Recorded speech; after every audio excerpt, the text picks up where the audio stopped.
Europe 1, bonjour, le journal des sports.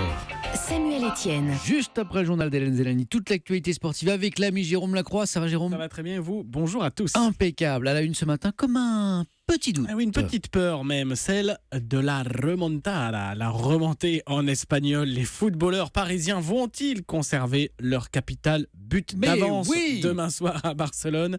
8e de finale retour de la Ligue des Champions. Alors la presse espagnole assène ces derniers jours, c'est de bonne guerre, une pression d'enfer, soulignant la puissance offensive actuelle des Catalans. 11 buts inscrits sur les deux derniers matchs, 2 succès en championnat, alors 6-1 et 5-0.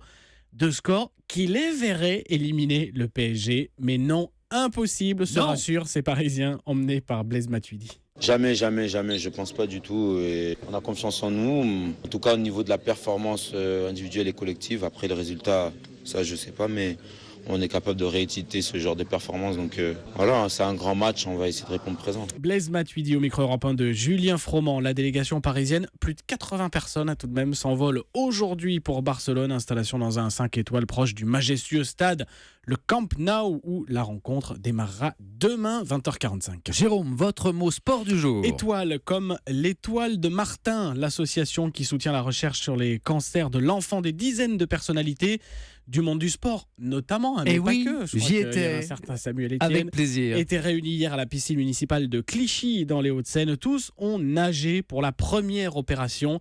Nager comme Camille, à l'initiative de la famille de Camille Muffat, la nageuse tragiquement décédée il y a 2 ans dans un accident d'hélicoptère. Alors il fallait nager une longueur, c'est ça, 25 mètres, et ça rapportait à chaque fois pour les 1 personnalités, euro à l'association. Voilà. Alors résultat, un peu plus de 13 000 euros récoltés, et le parrain de cette belle opération, eh bien c'était Yannick Agnel, lui, le retraité des bassins depuis 1 an et demi. Ça va super bien. J'ai pris un peu d'embonpoint, on va dire. J'ai géré les contrats parce qu'il y a un avant et un après carrière, donc ça a duré un petit moment. Je vais reprendre les études en fait à partir de septembre à Paris Dauphine. Et puis à l'approche de septembre, il sera temps de reprendre les affaires. Yannick Agnel, joint pour Europe 1 par Corinne Boulou. Il y a des photos sur internet de Samuel Etienne en slip de bain. Ouais, rien que pour me voir plonger, allez voir, ça vaut le coup. Belle opération, c'est pour lutter contre les cancers des enfants, c'est très important.